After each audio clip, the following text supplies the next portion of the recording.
Who the hell is Emily? Sarah's voice trembled as she held up the tiny velvet box she found tucked deep in Mark's suitcase.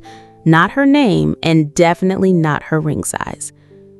Mark froze in the doorway, his gym bag still slung over his shoulder. What? He said too quickly, his voice catching. What are you talking about? She opened the box again, deliberately. A diamond ring sparkled back at her, more delicate than the one she'd hinted at during their 6 years together. And the note folded beneath it, to Emily, forever starts now. For a few seconds, time slowed. Sarah didn't cry, she didn't scream. She just stared at the man she thought she knew, waiting for an explanation that would make any of this make sense. Mark rubbed his temples. It's not what it looks like. But of course it was. Just 2 weeks ago, he'd been planning a weekend trip, a getaway for the two of them, he said, to unwind, reconnect. But now Sarah realized he'd been more distant lately. The late nights, the hushed phone calls, the sudden password on his phone. Still, this? An engagement ring for someone else?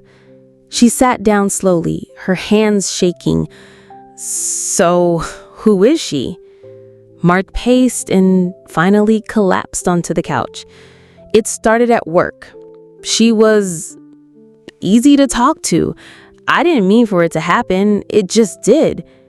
You and we've been stuck, and I didn't know how to fix it. Sarah blinked at him. So instead of talking to me, you bought a ring for someone else?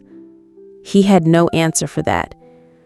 The worst part wasn't the betrayal, not even the lies. It was how numb she felt, like the pain hadn't even arrived yet. She thought of the apartment they decorated together, the nights spent watching old movies, the dog they almost adopted last spring. All of it now felt like someone else's life. Finally, she stood. You need to leave. Sarah, please. No. Go to Emily or whoever else, but you don't live here anymore. He didn't argue, maybe because he knew there was nothing left to save.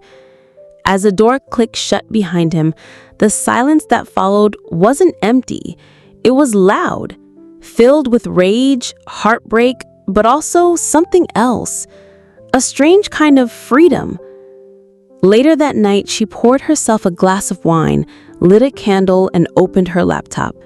Her friend Rachel had told her about this retreat in Italy, one of those find yourself things with art classes and wine tasting. Before, she would have laughed it off. Now, she clicked book now. Because sometimes, when your whole world falls apart, the only thing left to do is build something better from the ruins. And maybe, just maybe, she'd finally start living a life that was hers alone. And as for Mark, well, forever never started. Not with Emily, not with anyone. But Sarah's, it was just beginning.